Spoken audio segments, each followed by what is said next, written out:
Bom, meus irmãos, eu vou iniciar, nós hoje vamos dar continuidade aos estudos desse primeiro trimestre aqui, sobre o avivamento na obra de Jesus. E hoje nós estaremos falando sobre o avivamento na igreja, né? Na igreja. E eu gostaria de iniciar falando para os irmãos que hoje em dia, meus amados, muitos irmãos eles se sentem confortáveis, eles se sentem muito bem com a vida que eles estão levando, né?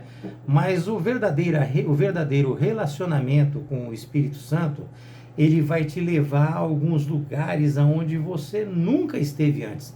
Quando você se relaciona verdadeiramente com o Espírito Santo, você parece que você viaja dentro de você mesmo e viaja tipo no caminho do céu, vendo coisas assim que o ser humano normal ele não consegue ver, não consegue imaginar, né?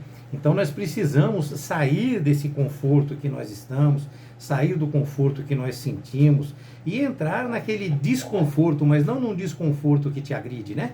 Aquele desconforto que te muda, que te transforma, né? De uma maneira que nem mesmo você se reconhece, você se vê totalmente diferente na relação com o Espírito Santo, na relação com Deus, na relação com Jesus Cristo e na relação com o seu próximo, com o ser humano, né? Deus, ele com certeza vai te reconhecer. Você pode até se estranhar e não se reconhecer, mas ele com certeza ele vai te reconhecer. Então você precisa aprender a fazer alguma coisa nova, a fazer alguma coisa viva realmente, alguma coisa diferente no sentido de estar, participar e viver esta comunhão, esse relacionamento com Deus. Isso vai te levar a situações e a sensações inimagináveis, não é verdade? Bom, hoje então nós estaremos falando sobre o avivamento da igreja, e aqui vai se remeter à igreja como um todo, como um agrupamento de pessoas, mas hoje eu já deixei claro como você deve agir como ser humano, como pessoa, nessa relação com o Espírito Santo também, né? Então, meus amados, no decorrer dos tempos, a igreja ela experimentou o avivamento por meio do quê? Por meio do batismo no Espírito Santo e através dos dons espirituais. Nós já falamos sobre o batismo no Espírito Santo, já falamos também sobre os dons espirituais em outras aulas, né? E hoje nós vamos entender e aprender um pouco sobre tudo isso, sobre essa completude. Nós estaremos usando hoje o texto de Atos 2, versículo de 1 a 13, e eu vou ler para os irmãos. Atos 2, versículo de 1 a 13. E ele nos diz da seguinte maneira: cumprindo-se o dia do Pentecoste, estavam todos reunidos no mesmo lugar, e de repente veio do céu um som, como um vento veemente e impetuoso, e encheu toda a casa em que estavam assentados. E foram vistas por eles línguas repartidas, como que de fogo, as quais passaram sobre cada um deles. E todos foram cheios do Espírito Santo, e começaram a falar em outras línguas, conforme o Espírito Santo lhes concedia que falassem. E em Jerusalém estavam habitando judeus, varões religiosos de todas as nações que estão debaixo do céu. Então, ou seja, de todos os lugares do mundo naquela época, conhecido naquela época. E correndo aquela voz, ajuntou-se uma multidão e estava confusa, porque cada um os ouvia falar na sua própria língua. Então cada pessoa os ouvia falar no seu próprio idioma, como nós conhecemos hoje, né? E todos pasmavam e se maravilhavam. Pasmar significa ficar atônitos com aquilo, né? E se maravilhavam, dizendo uns aos outros: pois que não são galileus todos estes homens que estão falando? Não são eles todos galileus? Como, pois, nós os ouvimos, cada um na nossa própria língua, em que somos nascidos? Partos e medos, elamitas e os que habitam na Mesopotâmia e Judéia, e Capadócia, e Ponto e Ásia, Frígia, Panfilha, Egito e partes da Líbia, junto a Cirene, os forasteiros romanos, tanto judeus como prosélitos, e cretenses e árabes, todos os temos ouvido em nossas próprias línguas.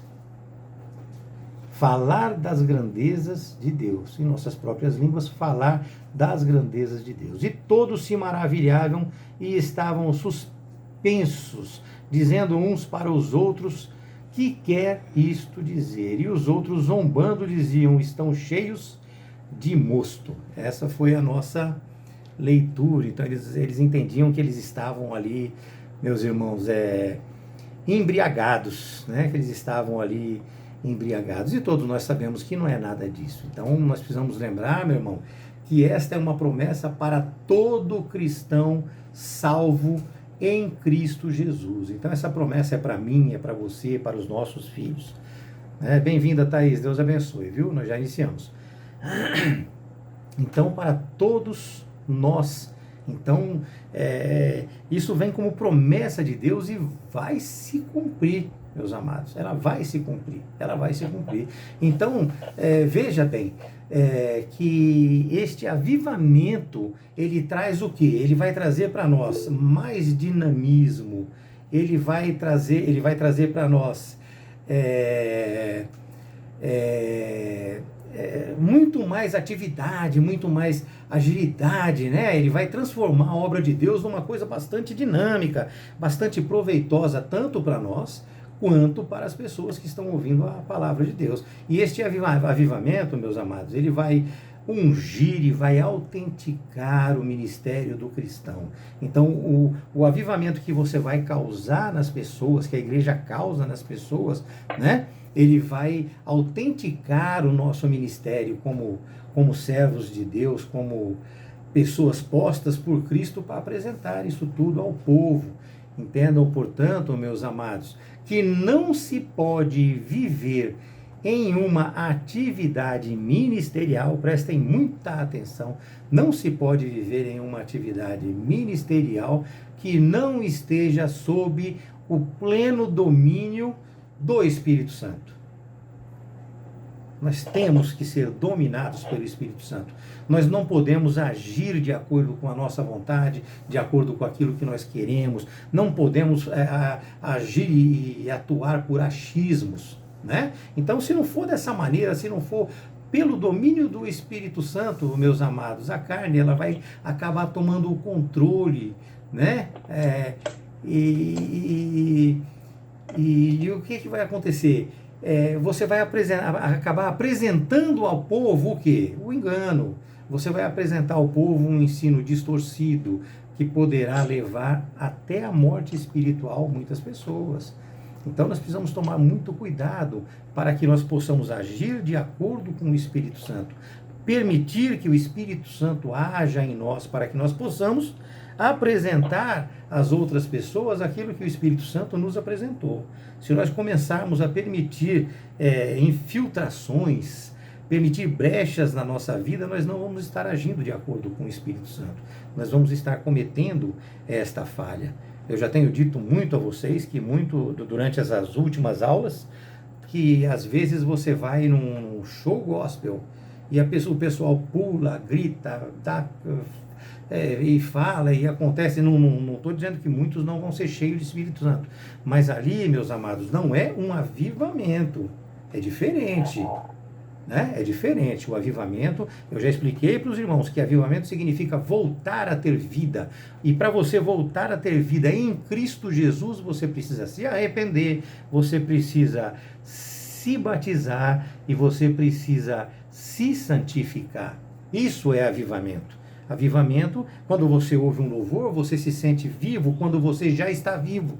Quando Cristo já está em você, quando Deus já está em você, o Espírito Santo já habita em você, então você sente aquele hino falar com você, você já tendo essa relação com o Espírito Santo. E isso não quer dizer pulo, não quer dizer grito, não quer dizer bagunça, quer dizer avivado no Espírito Santo. Você vai chorar, você vai pular, você vai gritar, você vai se mexer.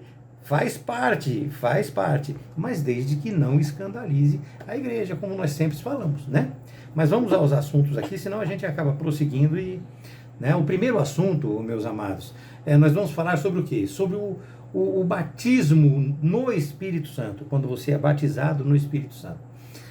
Então nós vemos que para receber o batismo no Espírito Santo são colocadas algumas condições. Eu estou falando biblicamente, teologicamente.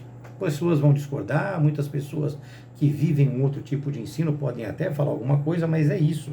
Isso é o que diz a Bíblia. Biblicamente é isto. Então existem algumas coisas colocadas como condições para que nós possamos estar ali recebendo o batismo com o Espírito Santo, ou seja, o dom de línguas, o poder do Espírito Santo, outros dons, né? Então nós precisamos para isso estar, em primeiro lugar, tendo e vivendo uma experiência com a salvação, ou seja, nós precisamos estar vivendo essa experiência, a experiência da salvação na nossa vida. E para isso, nós precisamos crer no Evangelho de Cristo. Então nós precisamos ler o Evangelho, ler a Bíblia, e não é ler a Bíblia e entender da maneira que nós queremos, é ler a Bíblia e contextualizar, conseguir formalizar isso aí. Então nós precisamos crer no Evangelho, nós precisamos ter fé naquilo que nós estamos lendo, aprendendo verdadeiramente, e assim nós teremos essa experiência de salvação. Conhecendo o Evangelho, tendo fé, o que vai acontecer? Você vai se arrepender. Então você vai se arrepender dos seus pecados, porque todos nós sabemos, está na Bíblia, não vou ficar entrando em muito detalhe para não demorar muito a nossa aula de hoje, mas todos nós sabemos que sem arrependimento e fé não há salvação. Sem arrependimento e fé não há salvação. Existe uma segunda coisinha que nós precisamos também: obedecer a Deus. Obedecer a Deus. A palavra de Deus, ela nos orienta como é que nós fazemos para obedecer a Deus. Então, portanto, nós precisamos conhecer as Escrituras. Nós vamos precisar obedecer a Deus. Por quê, meus amados? Porque nós precisamos apresentar bons frutos. Bons frutos. Lá em Gálatas, eu falo sempre dos frutos do Espírito Santo. As pessoas, às vezes, elas não entendem isso com a importância que eu entendo. No meu entender, é importantíssimo, é crucial. Os frutos do Espírito Santo. Por quê?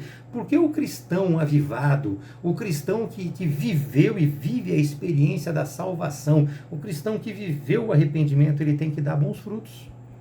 Ele não pode causar intriga, ele não pode deixar de amar o seu próximo, ele tem que ter longanimidade. São 9 frutos, nós já tivemos essa aula, eu não vou me prender novamente a isso. Se alguém precisar de outra informação, eu passo depois no WhatsApp a respeito disso, mas nós, cristãos, nós temos que viver esse fruto do Espírito Santo na nossa vida, né? Então nós precisamos aprender que nós precisamos trazer frutos dignos. Não adianta você chegar na igreja, falar em línguas, pular, rodar, dançar, dar glória a Deus, chorar, e depois, na hora que você sai na porta da igreja, você fala mal do seu irmão. Você critica seu irmão, embora ele pode ser o que for. Quem tem que criticar é Deus. O que você pode fazer simplesmente é julgar. Não, eu não devo ser assim. A gente fala mal, né? Então, você não deve falar mal. Você tem que simplesmente julgar para que você não seja um igual.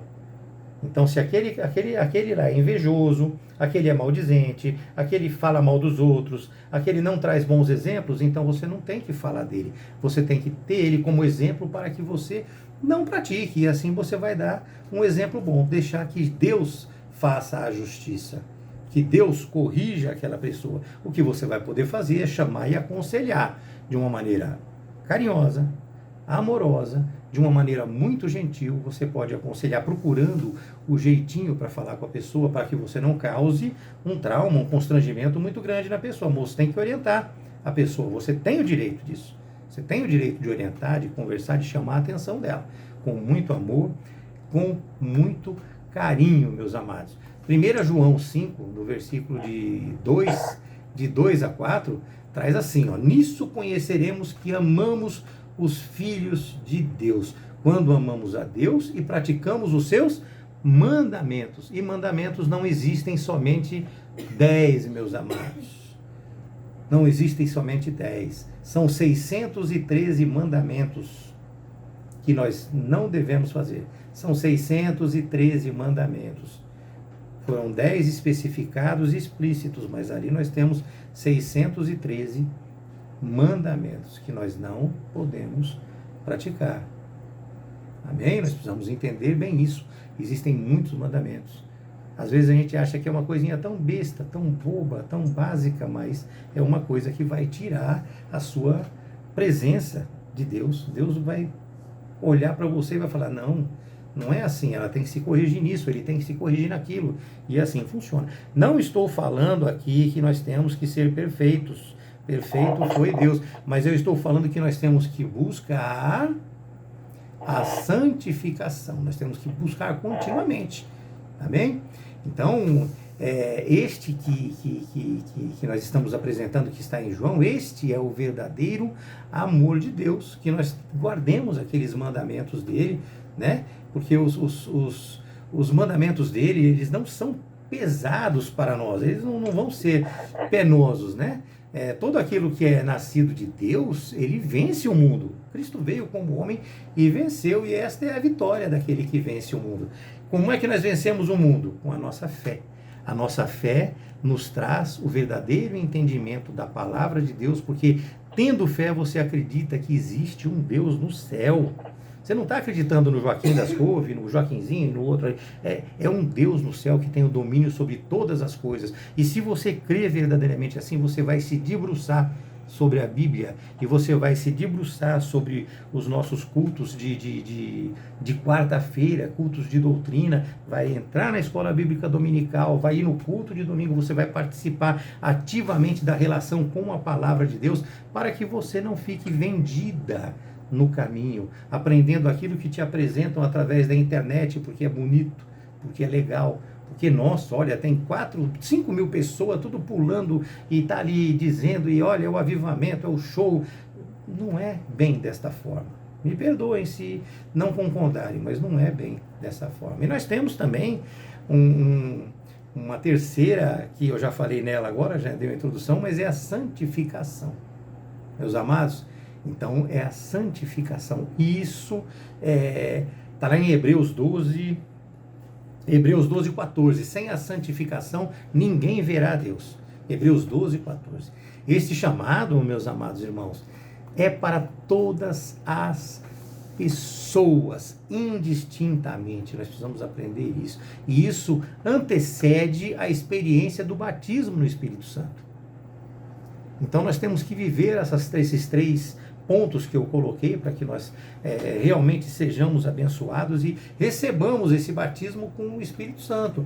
Então, tudo isso que eu passei para vocês vai anteceder esse batismo com o Espírito Santo. Então, primeiro você vai conhecer a palavra, vão te apresentar, vão te falar, você vai crer, você vai ter fé, você vai se batizar, você vai começar a se santificar, e conforme você vai passando pelas outras coisas que eu vou falar durante a nossa aula de hoje, você vai chegar no batismo do Espírito Santo, no batismo no Espírito Santo, como muita gente pede, como muita gente quer, busca, e muitas vezes não recebe, muitas vezes não tem.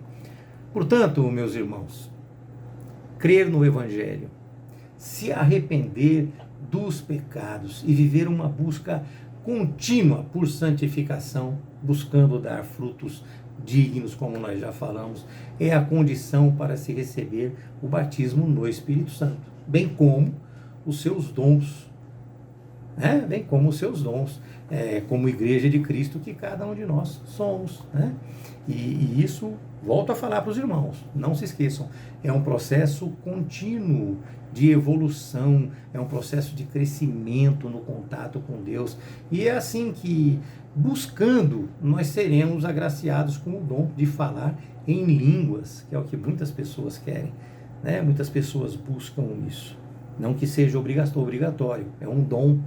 Então, tem pessoas que não vão falar, mas é um dom, e é o que os pentecostais como nós mais buscamos, E é dessa maneira, é através desse crescimento, dessa evolução, desse relacionamento com Deus, através de muita oração, que nós vamos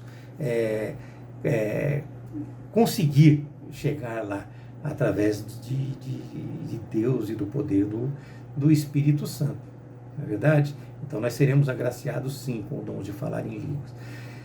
Para quem é esta promessa, meus amados? Nós precisamos saber para quem é que é essa promessa. Lá em Atos 2, 29, que é o texto, um dos textos que nós lemos hoje o texto de Atos 2, nós lemos hoje o texto de Atos 2, né, de 1 a 13, mas nós estamos aqui no Atos 2, lá no 39, a palavra de Deus nos diz assim: para quem é que são essas coisas, né? Essa promessa de Deus é para quem? É para nós. A palavra diz assim: é para vós outros, né? Essa promessa, para os vossos filhos e para todos aqueles que ainda estão longe. Isto é, para quantos o Senhor, nosso Deus, chamar. Então nós precisamos já entender isso, é para todas as pessoas, para todos quanto o nosso Deus chamar, né? E nós vimos assim, dessa maneira, meus amados, que o chamado não traz exceção alguma, mas a promessa, o chamado é para todos. Entendam bem o que eu estou falando, o chamado é para todos, mas a promessa, não, a promessa ela é para os salvos. Para os salvos. E os primeiros foram quem? Foram os discípulos, né? Foram os discípulos. Que salvos? Se reuniram no cenáculo, então os discípulos salvos, eles se reuniram no cenáculo, perseverando em oração. Foi a ordem de Deus: aguardem que eu vou estar com vocês, vão para Jerusalém e aguardem até que vocês recebam o Espírito Santo. E aí lá em Atos 1, de 13 a 14, já diz assim: subiram para o cenáculo, onde se reuniram. Aí ele enumera, ele fala lá no texto, né? Eu não vou falar para os irmãos, mas é Pedro, João, Tiago, André, Felipe, Tomé, todos eles. Bartolomeu, acabei falando, né?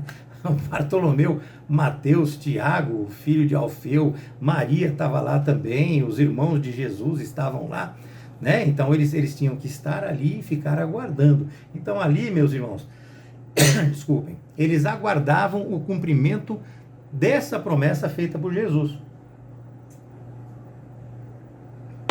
Ali eles aguardavam o cumprimento dessa promessa. E lá em Atos 2, 1 e 2, aí sim, vim. Ao cumprir-se, né, fala assim, ao cumprir-se o dia de Pentecoste, eles estavam todos reunidos no mesmo lugar. E de repente veio do céu um som como um vento impetuoso e encheu toda a casa por onde eles estavam assentados, né? Sendo assim derramado o Espírito Santo sobre eles, meus irmãos. Então vocês vejam bem,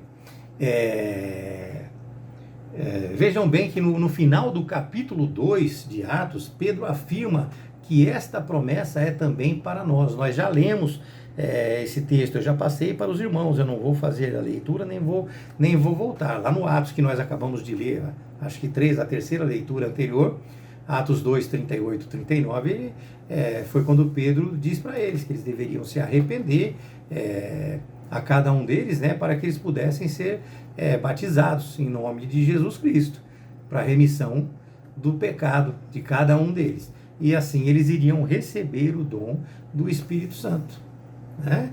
Porque isso veio para nós como promessa. Não se esqueçam, nós que estamos em Cristo temos isto como promessa para nós, para os nossos filhos e para todos aqueles que ainda estão longe.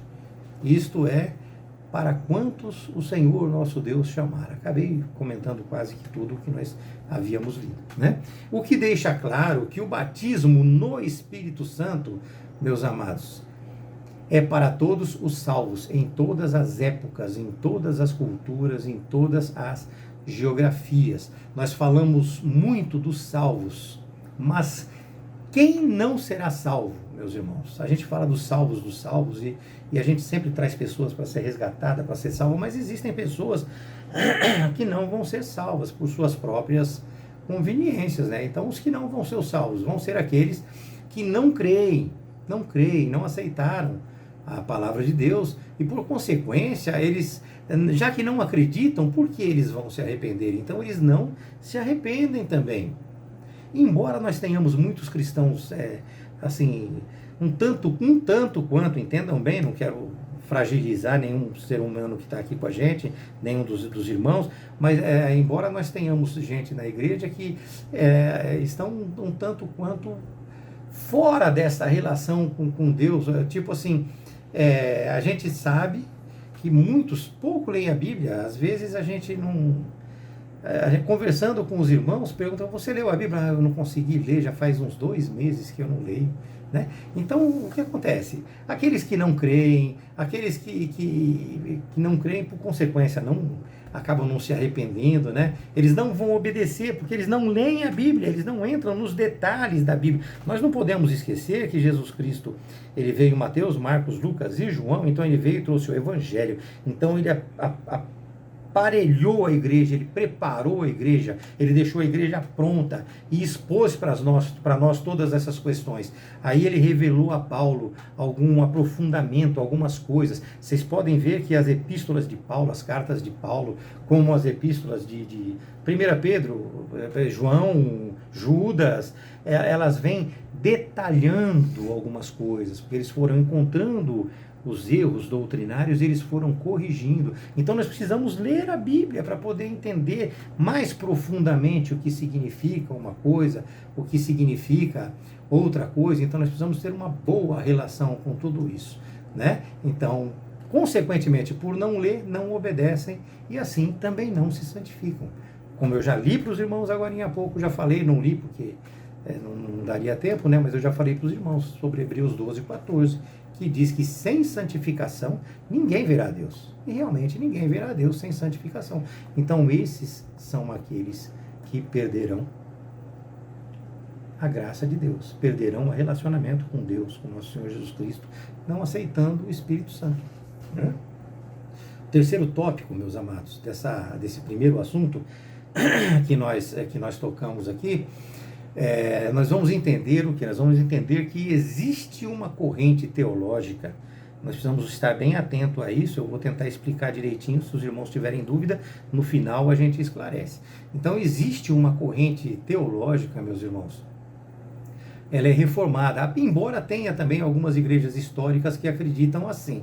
Elas são cessacionistas.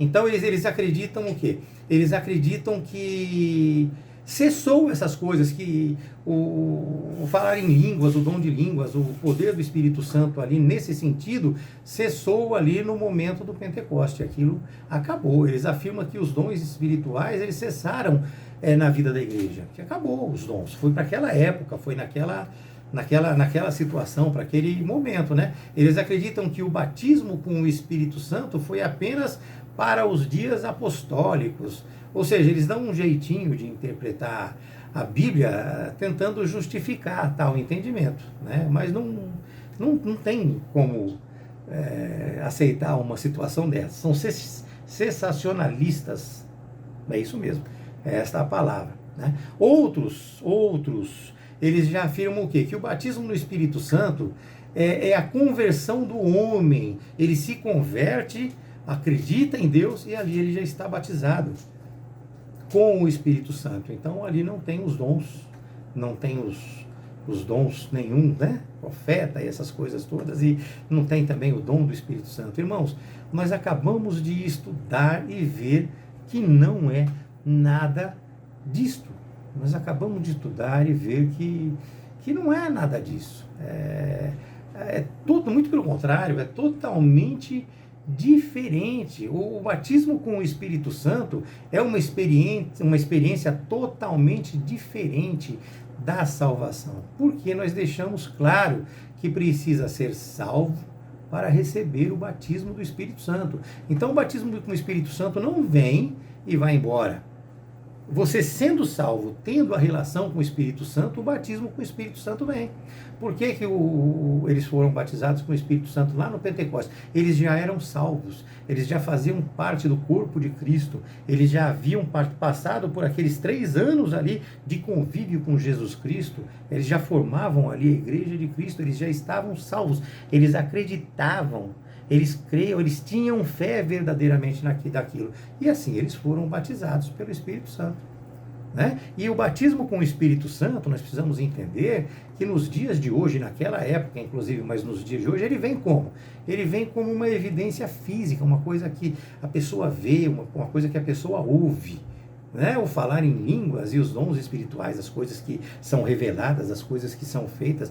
Nós precisamos entender que existe o exagero. Há poucos minutos atrás eu falei para os irmãos sobre você não permitir que a carne domine o seu espírito, né? Porque senão você vai falar coisas erradas, você não vai estar agindo pelo espírito, vai estar agindo por você mesmo, vai agir por você, né?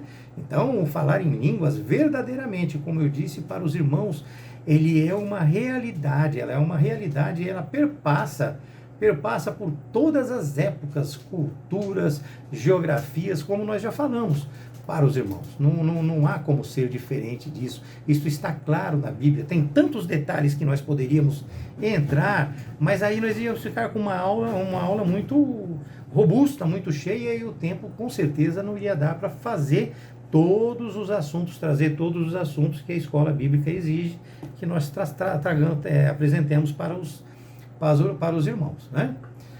Vamos entrar então agora num segundo assunto. E isso vai apresentar o que para nós? Aquele dinamismo que eu falei no início para os irmãos. Então, esse dinamismo, ele passou a existir teologicamente, meus amados, no dia do Pentecostes, né?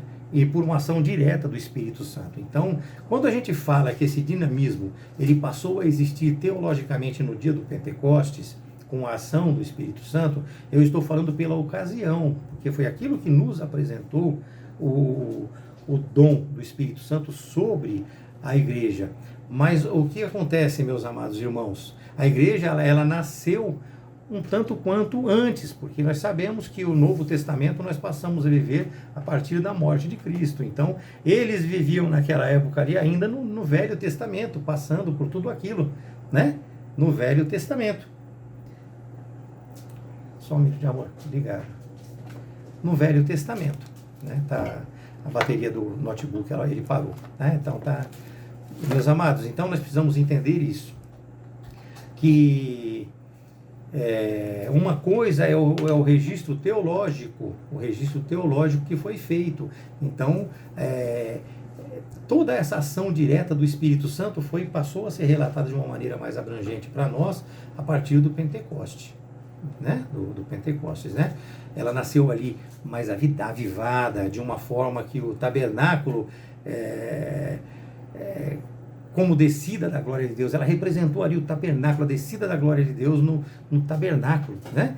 E a igreja, ela foi consagrada pela descida do Espírito Santo, como os vimos lá em Atos 2, mas para entender o todo, nós precisamos ver o Atos 2 no total, então nós não vamos fazer também por este motivo, né? Então nós veremos assim o dom de falar em línguas, muito bem explicado lá em Atos 2. Assim, meus amados, o Pentecoste, ele é tido como o maior avivamento da história humana teologicamente. Eu já falei para os irmãos que o meu entendimento, eu acredito que o maior avivamento da igreja foi o nascimento de Cristo, foi a chegada de Cristo aqui nessa terra. Embora quando ele tenha chegando aqui, as pessoas não notaram, né? Foi depois dos 30 anos que isso tudo começou, mas eu acredito que a vinda de Cristo foi realmente, absurdamente, o maior avivamento da igreja. Imaginem nós como estaríamos hoje se ele não tivesse vindo, né? Então, mas como a escola bíblica apresenta dessa maneira, eu apresento para vocês também. Então, o Pentecoste, ele é o maior avivamento da história humana. A palavra, para vocês que possam entender, a palavra igreja, só para deixar claro para vocês aqui, para não haver confusão. A palavra igreja significa separado. Então, quando a gente fala de igreja local, de pessoas ajuntadas, nós estamos falando de separados, cada um. Eu sou um, a Thaís é outro, o Pedro é outro. Nós todos ajuntados numa igreja, nós todos como igreja. Nós falamos bastante isso lá na igreja sobre isso essa semana. O pastor Gilson falou, a pastora Débora, inclusive, comentou que ali nós temos ali 4 paredes e que quando nós chegamos como igreja, ela se torna igreja. Eu acrescento mais ainda. Eu acrescento que aquele local é consagrado para o culto. Deus, ele habita em todos os lugares, claro, não confundam isso, mas ele não vai estar ali nas paredes, ele vai estar no ser humano. Então, quando nós chegamos, nós nos reunimos, ele se faz presente, como está presente em todos os lugares, né? E após isto, meus amados, nós podemos ver claramente mesmo, o poder de Deus sobre a nossa vida, sobre a vida de cada um de nós, né? A conversão, o batismo, lá em Atos 2,41, que nos traz assim: então os que lhe aceitaram a palavra foram batizados. Então nós vemos ali que Pedro falou, e quando ele fala, aqueles que aceitaram a palavra, eles foram batizados. E naquele dia houve um acréscimo de quase 3.000 pessoas. Nós fazemos muita leitura disso, mas às vezes nós não entendemos. Então eles acreditaram, ele pregou e eles acreditaram. Já falei para os irmãos que a palavra de Deus ela é importantíssima. Louvor é maravilhoso. Eu me derreto em cima de louvores e tudo, mas a palavra de Deus é o crucial dentro da igreja. A palavra de Deus é o que deve ser apresentado. E os louvores vêm para melhorar, para aflorar tudo isso, para poder embelezar tudo isso para nós, para os nossos olhos, né? Para a nossa transformação. Ali, meus amados, depois do Pentecostes, a igreja ela pregava no poder do Espírito Santo, na autoridade do nome de Jesus. Por quê? Porque havia ali a perseverança na doutrina, ou seja, naquela comunhão, na oração, na adoração a Deus. Além de terem naquela época, como nós temos hoje, os verdadeiros cristãos, eles têm o temor de Cristo. E temor não significa ter medo. Já aprendemos isso. Temor significa você ter reverência, né? E assim ali existia sinais e maravilhas, né? Nós precisamos sempre trazer e apresentar cuidados para com aqueles irmãos que necessitam, né? E não é cuidado somente com alimentação, financeiramente, não é só isso, é o cuidado paternal, o cuidado maternal, aquela demonstração de amor, aquele desgaste que as pessoas têm. E nós precisamos amparar eles, nós precisamos amparar esses irmãos, né? Nós precisamos estar sempre ligados a eles. Então nós vemos, meus amados, aí, que os sinais e as maravilhas, eles vêm através dos cuidados que nós temos com os irmãos, aqueles que necessitam. Nós vemos com isso, meus amados, o compromisso em duas esferas. Nós precisamos enxergar em duas esferas. Ou seja, a esfera espiritual, que vem com a piedade, e que vem com a palavra, e que vem com a oração. Aí é o espiritual, né? Esse é o espiritual. Agora, no social, ele vem com o quê? Ele vem com a comunhão, ele vem com o relacionamento, ele vem com o suprimento de todas as carências.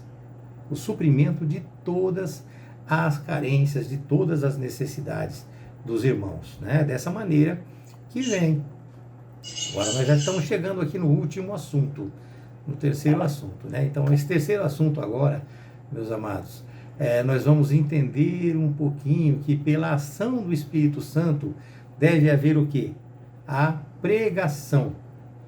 E essa pregação, obrigatoriamente, ela tem que vir acompanhada do poder de sinais e de milagres. E estes sinais vêm por meio da salvação de vidas para Jesus. As pessoas falam: eu não vou mais nessa igreja porque eu não vi curando ninguém.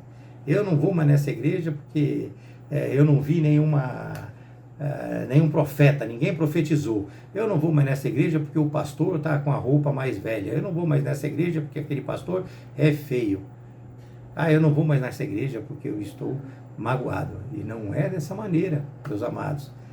Ali dentro daquela igreja tem que ter palavra, tem que ter pregação, tem que estar se falando de Deus, se falando de nosso Senhor Jesus Cristo. Estes sinais, eles vêm, meus amados, pela salvação de vidas para Jesus. Esses sinais, eles vêm através da restauração de pessoas. Milagres vão acontecer? Vão acontecer. Nós vemos isso lá na igreja, acontece mesmo. Libertação vai acontecer? Vai acontecer. Vai ter profecia? Vai ter profecia, mas isso não é todo dia, não é toda hora. Se não tem profecia para hoje, vamos inventar uma profecia para poder chamar o povo para dentro da igreja? Se hoje Deus não mexeu comigo para falar em línguas, eu vou falar em línguas para Vai falar em línguas estranhas, mas estranha de verdade. Vai virar as coisas que nós estamos vendo aí por aí afora. E a nossa igreja não aceita isso, nós sabemos disso. A nossa igreja ela é realmente uma igreja avivada, e avivada pelo conhecimento, porque é uma igreja ensinada, né? Esses sinais, eles vêm sempre por meio da salvação, meus amados. Agora lá vai existir essa expulsão de demônios? Vai existir imposição de mão para poder haver cura? Vai sim, só que vai curar de acordo com a vontade de Deus, né? O texto de Marcos 16, 18 nos falam sempre, né? Pegarão em serpentes, e se alguma coisa mortífera beber, né, não lhe se fará mal, e se puserem as mãos sobre os enfermos, eles ficarão curados, sim, ficarão, nós vamos orar, né? Quando se fala em pegar serpentes, meus amados, nós precisamos tomar cuidado. Eu já falei com vocês nas aulas anteriores, mas eu gostaria de falar novamente aqui. Nós vemos que Paulo foi picado por uma serpente e não aconteceu nada com ele. Só que nós vemos aí alguns pastores de uma seita dos Estados Unidos lá, que alguns foram picados por serpente e morreram. Por quê, meus amados? Na última aula eu me alonguei nesse assunto. Hoje eu vou falar somente uma coisa. No deserto, o que foi que Jesus falou na tentação do deserto para a tentação que ele sofreu? Está escrito.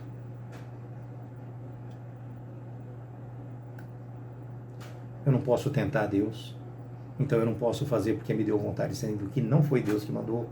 Não aconteceu acidentalmente num momento de pregação. Eu estou andando na chácara, eu tomei uma picada de cobra, eu morri. Não estou trabalhando para Deus naquele momento, não estou agindo. Paulo foi picado e não aconteceu nada. Não tentarás o Senhor teu Deus. Entendam isso. Muitas pessoas que sofreram a consequência disso é porque fez para tentar o Senhor Deus. Fez pela carne, não pelo Espírito Santo de Deus, né? Então, o ministério avivado e ungido pelo Espírito Santo hoje, ele é indispensável na igreja nos nossos dias. Não é apenas através dos instrumentos acadêmicos, formais, dentro dos padrões exegéticos, homiléticos, hermenêuticos, que muitas pessoas não querem nem saber o que é isso, né? Mas é bom até ter uma noção, e eu de vez em quando passo noção para os irmãos aqui, né? Não é através desses estudos e desses instrumentos que a igreja vai cultuar e servir a Deus. Não é através deles. Não é com eles que nós vamos cultuar e servir a Deus. Todos esses instrumentos, todos esses itens que eu falei para vocês são importantíssimos. Importantíssimos. Para quê? Para o aprimoramento do obreiro. Então, a homilética, a hermenêutica, a exegese é fundamental para poder preparar o obreiro, né? Mas somente eles não bastam, meus irmãos. Somente eles não bastam. É necessário que Deus aprove o trabalho do obreiro, ou seja, é necessário que Deus abençoe, que Deus esteja no negócio. Conforme traz lá Marcos 16, 20, Marcos, já falei para os irmãos, apresenta a Deus como servo, né? Apresenta Jesus como servo, né? E ele nos diz assim, 16, 20, ele diz assim, e eles tendo partido, pregaram em toda a parte, cooperando com eles o Senhor e confirmando a palavra por meio de sinais que os seguiam. Pedro, com aquelas quase 3 mil almas, quer um sinal melhor que esse? Então é a transformação, é o avivamento, é a mudança de caráter da pessoa, né? É isso. Então a palavra de Deus, ela vem para isso, para corrigir, para exaltar, para levar a pessoa para cima, posicionada de uma maneira correta. Portanto, meus amados, a ação do Espírito de Deus, além de imprescindível na vida do obreiro, ela tem que fazer com que você só haja a partir dele, no relacionamento com a igreja, no relacionamento com as pessoas. Nós precisamos estar cheios do Espírito Santo para nos relacionarmos até com o nosso inimigo. Até com o nosso inimigo. Eu estava vendo um ensinamento e o pastor nos ensinando, ele falou que o bandido vai chegar em nós, vai apontar a arma, quando apontar a arma e falar ajoelha, você ajoelha e começa a clamar a Deus, não pela sua vida, pela vida do bandido. Jesus, salva esse moço, transforma a vida dele, muda a vida dele. A pessoa, Ela pode entender e pode não entender, mas você está ali clamando pelo seu próximo, independente de quem seja esse seu próximo, né? Nós precisamos ter esse acontecimento na nossa vida, meus amados. Internamente, nós precisamos ser transformados. O ser humano, ele precisa ser transformado. Portanto, meus irmãos, a ação de Deus, volto a dizer, é imprescindível na vida do obreiro, na vida daquele que põe a Bíblia embaixo do braço e vai para casa. Você tem que estar armado e a arma não está embaixo do seu braço. Ali é o lugar onde você traz forças e base para isso. A arma está na sua mente, está no seu coração, está dentro de você. É aqui dentro que está armado, né? Quando você prega a palavra de Deus, ela objeta o quê? Ela objeta a renovação da alma do ser humano. Objeta a renovação da alma do ser humano. Só que hoje já está um pouco diferente, né, meus irmãos? É até difícil, parece que toda aula a gente tem que falar alguma coisa desse tipo, né? Bom, vamos segurar um pouquinho, né? O que acontece? A palavra de Deus, ela é o quê? Ela é um martelo que esmiuça a penha, ou seja, ela vai batendo continuamente até amolecer. Jeremias 23, vivendo aquele problema todo lá da Babilônia, da invasão da Babilônia, né, dos 70 anos de exílio, vivendo toda aquela situação, ele previu tudo isso antes, né? Mas ele, no seu versículo 20, no capítulo 23, do versículo 29 e 30, ele fala assim, Deus fala para ele assim, não é a minha palavra fogo, né? A minha palavra, ela é um martelo que esmiuça a penha, é exatamente o que eu falei para os irmãos. E ele diz assim, eis que eu sou contra esses profetas, diz o Senhor, que furtam a minha palavra, cada um com o seu companheiro. Então a palavra de Deus é a palavra de Deus. A pessoa, quando começa a manipular e administrar a palavra de Deus, Deus é contra. Deus é contra. Deus é contra tudo isso. Nós precisamos aprender a sermos transformados para depois buscar transformar os outros. Aí você chama, eu convido uma pessoa para a igreja e falo, olha, eu sou cristão. Aí eu vou na igreja com a pessoa, nossa, que maravilha, ela começa a ir na igreja, tá, aí ela começa a ver você no meio da rua, fazer algumas coisas erradas. Nós precisamos prestar muita atenção nisso, né? Então, meus amados, a ação do Espírito Santo no servo de Deus glorifica a Cristo e não o homem. Então o homem não tem que inventar línguas, o homem não tem que inventar profecias, o homem não tem que inventar nada disso, porque o Espírito Santo falando pela pessoa, não é ele que está sendo exaltado, não é ele que está sendo glorificado, é Jesus Cristo que está sendo exaltado, glorificado, é Deus. Este, meus irmãos, é o ministério que nós temos que buscar hoje. Nós somos apenas ferramentas, nós não precisamos aparecer. Não precisamos aparecer.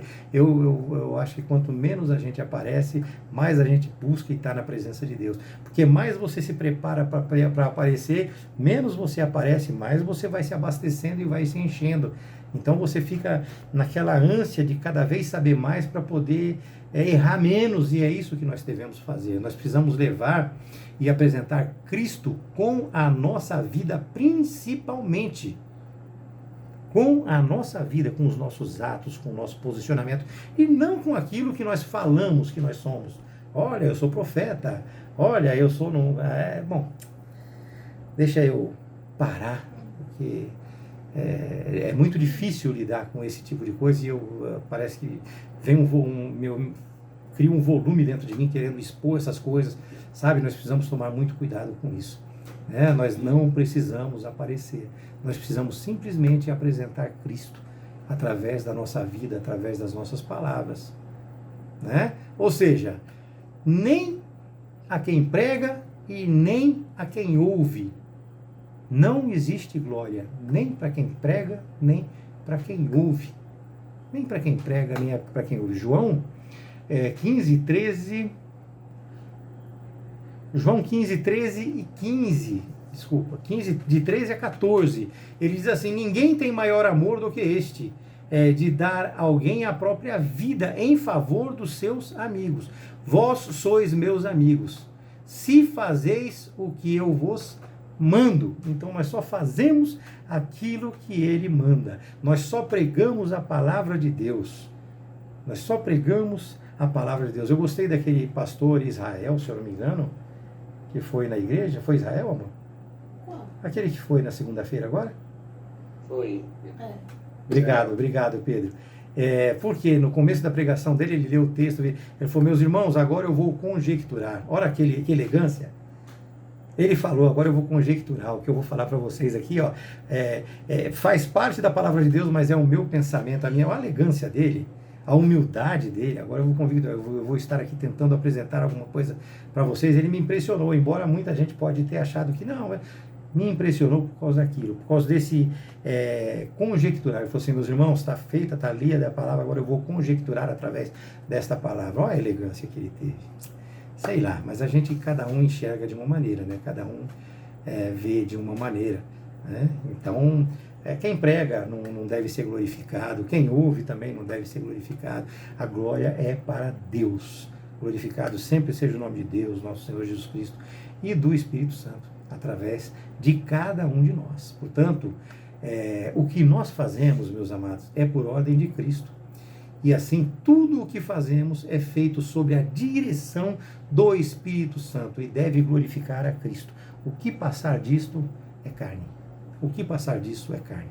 1 Coríntios 10, 31, diz assim, né, que, portanto, tudo o que nós comermos, tudo o que nós bebermos, né, tudo o que nós fizermos, né, que nós possamos fazer tudo isso para a glória de Deus, né? Para a glória de Deus. Então, meus irmãos, Deus em Cristo é que deve ser glorificado sempre, a partir de nós, em toda a obra que nós fizermos para Deus. Amém? Então, é isso que pediu a Escola Bíblica, eu fiz a minha explanação, que Deus abençoe a cada um de vocês, e eu gostaria que vocês